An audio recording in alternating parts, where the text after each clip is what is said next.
Sir बचे हैं सिर्फ 30 दिन और जाना चाहते हैं आईओक्यूएम के उस पार, तो क्या तरीका रहना चाहिए, क्या प्रिपरेशन करनी चाहिए, किस तरीके से पढ़ाई करनी चाहिए कि लास्ट 30 दिन अपने इफेक्टिव 30 दिन में कन्वर्ट हो जाए, क्या रहनी चाहिए स्ट्रेटेजी। तो आज इस सेशन में हम बात करेंगे। सबसे पहली चीज तो why last 30 days matter, last के 30 दिन मैटर क्यों करते हैं, क्योंकि अभी तक आपने जो पढ़ लिया दैट इज सफिशिएंट। जो भी पढ़ा है अब तक के लिए, आपने जो भी पढ़ लिया, आपने अपनी मेहनत के हिसाब से, अब आपको जितना स्कूल के बाद टाइम मिला उस समय के हिसाब से, या जितना आप लोगों को रिसोर्सेज मिले उन रिसोर्सेज के हिसाब से आपने जिस भी लेवल की प्रिपरेशन कर ली है। हर एक स्टूडेंट के लेवल पे बात कर रहा हूं मैं। कोई एक ऐसा भी बच्चा हो सकता है जो पिछले 1.5 साल से मेहनत कर रहा है, तो उसकी प्रिपरेशन का लेवल अलग होगा।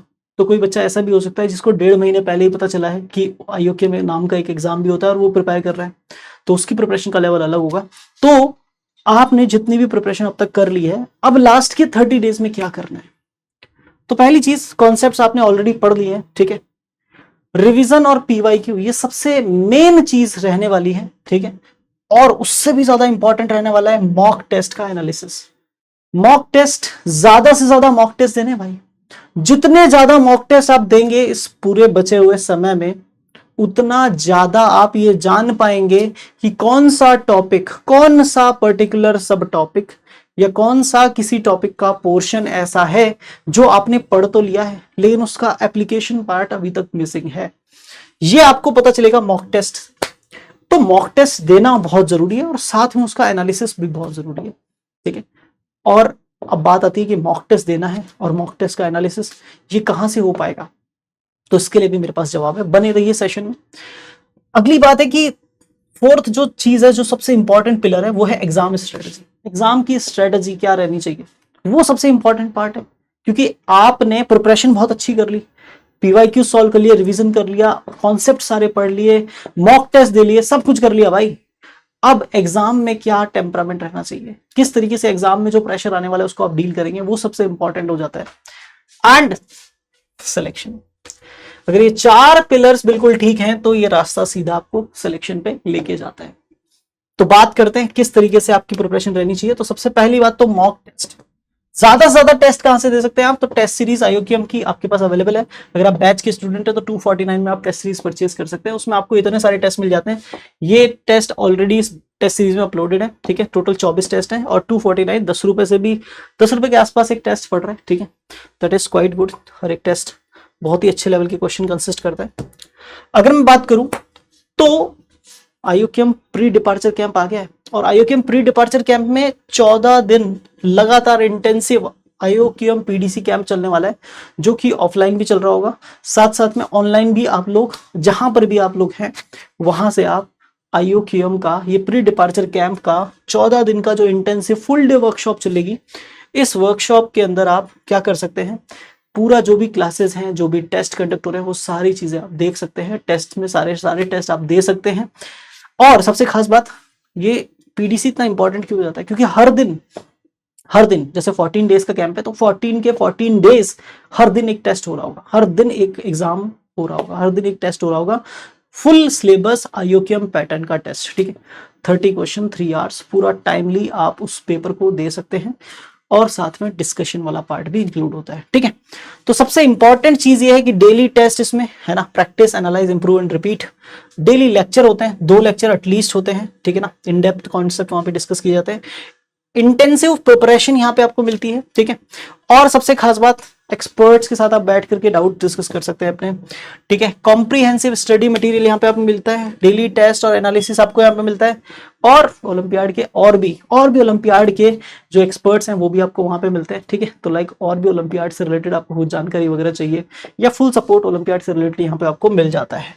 अभी तक अगर आपने इसमें पीडीसी के लिए एनरोल नहीं किया और आप पीडीसी को एनरोल करना चाहते हैं, इसके सारे फीचर्स को एक्सेस करना चाहते हैं, तो आप इस क्यूआर कोड को स्कैन करके इस बैच में जुड़ सकते हैं, ठीक है। थोड़ा बात आगे करते हैं। सबसे पहले बिगेस्ट मिस्टेक जो बच्चे करते हैं, पहली चीज, इस लास्ट 30 डेज में क्या नहीं करना है, जो जनरली कॉमन मिस्टेक बच्चे करते हैं, न्यू चैप्टर स्टार्ट कर देते हैं, रैंडम क्वेश्चन सॉल्व करते हैं, चाहे वो क्वेश्चन आईओक्यूएम का है नहीं है, इनमो लेवल पे क्वेश्चन अभी बढ़ा रहे हैं, बैठे हैं 3-4 घंटे 5 घंटे खराब कर रहे हैं। अभी आईओक्यूएम लेवल पे आपको पता है कि आपको उतना उस लेवल पे एडवांस टॉपिक से के लेवल पे है ना लगभग, है ना, कोई एक आधा क्वेश्चन मिले तो मिले, बाकी ज्यादातर क्वेश्चन आपको जो मिलने वाले हैं वो आईयूकेएम जो 2023 है उसके लेवल के ही मिलने वाले हैं, ठीक है।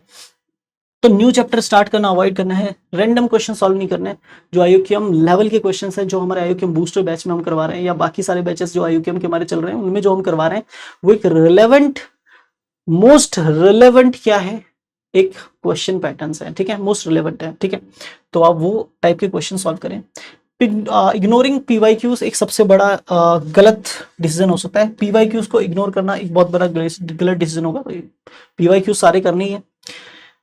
मॉक टेस्ट दे रहे हो लेकिन एनालिसिस नहीं कर रहे तो ये भी एक बहुत बड़ी मिस्टेक है, ठीक है। Studying for long hours only, ठीक है, 10-10 घंटे पढ़ रहे हैं, है ना, लेना एक ना देना दो, ठीक है। 10-10 घंटे पढ़ रहे हैं पर लेना एक ना देना दो, इसका मतलब क्या है? इसका मतलब ये है कि 10 घंटे लगातार पढ़ तो लिया लेकिन जो पढ़ा वो कितना इफेक्टिवली आपको हेल्प कर रहा है। जैसे अगर मान लो लॉन्ग आवर्स के लिए आप पढ़ने बैठे, ठीक है, जैसे मान लीजिए आपने एक टेस्ट पेपर लिया, आपने वो पूरा टेस्ट पेपर दिया, ठीक है, उसको आपने प्रॉपर 3 घंटे दिए, ठीक है, लेकिन बाद में उसका एनालिसिस नहीं किया, ठीक है। एक चीज आती है एनालिसिस, सबसे इंपॉर्टेंट। दूसरी चीज, लॉन्ग आवर्स पढ़े लेकिन एरर लॉग नहीं बनाया। एरर लॉग क्या होता है? एरर लॉग होता है कि हम मोस्ट फ्रीक्वेंटली कौन कौन सी चीजों में गलतियां कर रहे हैं वो हमें एरर लॉग बनाना ही बनाना है। कंपेयरिंग विद अदर्स, ये सबसे बड़ी प्रॉब्लम है भाई, कंपेयर नहीं करना है। नो स्लीप बिफोर एग्जाम, ये तो बहुत ही ज्यादा बड़ा ब्लंडर हो जाएगा। आपका दिमाग बिल्कुल सही तरीके से चल रहा होना चाहिए, इसके लिए आपको अच्छी नींद की जरूरत होती है एग्जाम से पहले। तो जो 14 दिन लगातार आपके टेस्ट होने वाले हैं उसमें आपको यही प्रैक्टिस करनी है कि आप सारे टेस्ट दें, ठीक है, रात को सही टाइम पे सोएं, अच्छी नींद लें और मॉर्निंग में उठ के वो पेपर दें, अच्छे से एनालिसिस करें, उस पेपर का एरर लॉग बनाएं, ठीक है। स्मार्ट ऑल्टरनेटिव ये हो सकते हैं कि रिवाइज कंप्लीटेड टॉपिक, सिर्फ जो टॉपिक आपने कंप्लीटली पढ़ लिया उनको आप रिवाइज करिए। फॉलो ए स्ट्रक्चर्ड प्लान, पूरा एक स्ट्रक्चर्ड प्लान जो मैं भी बताऊंगा वो फॉलो करें। एक टाइम टेबल फॉलो करें। पीवाईक्यूज को डेली सॉल्व करें। एरर नोटबुक जरूर बनाएं।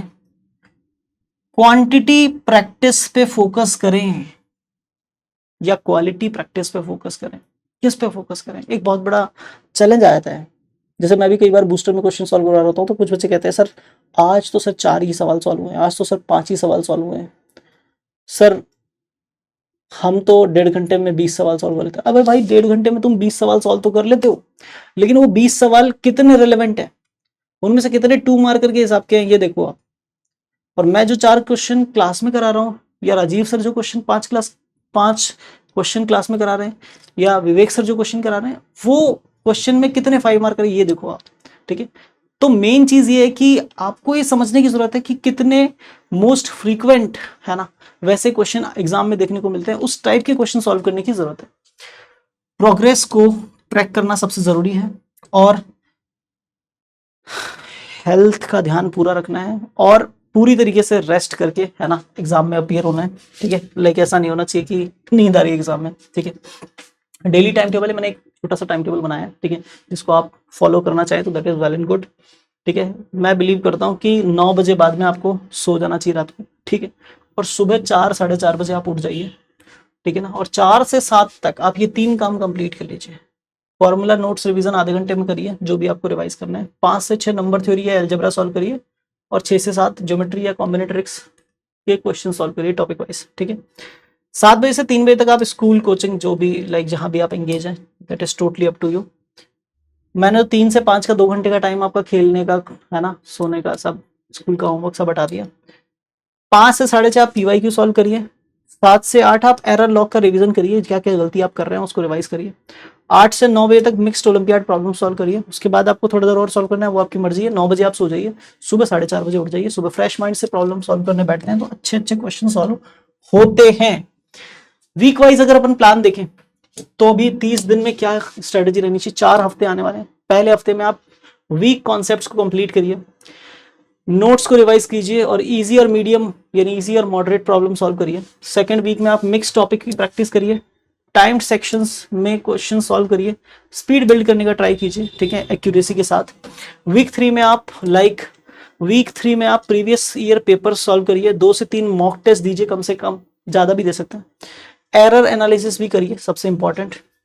और वीक 4 में आप डेली मॉक टेस्ट दीजिए, मिस्टेक्स को रिवाइज करिए और कोई भी न्यू टॉपिक की तरफ मत जाइए।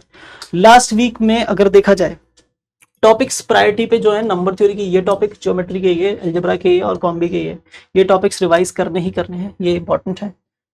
अगर अपन बात करें तो 8 to 10th वाले बच्चे, जो 8वीं 9वीं 10वीं वाले बच्चे, ठीक है ना, उनको नियरली 70% के आसपास इन टॉपिक्स पे ज्यादा फोकस करना चाहिए। Number theory, classical geometry, algebra और बेसिक कॉम्बिनेट्रिक्स ना। एडवांस कॉम्बिनेट्रिक्स की तरफ अगर 9-10th वाला बच्चा या 8-9-10th वाला बच्चा जाता है तो क्या होता है, एडवांस कॉम्बिनेट्रिक्स की तरफ वो फिर ज्यादा समय देता है उधर, और बाकी टॉपिक्स फिर छूटना शुरू हो जाते हैं।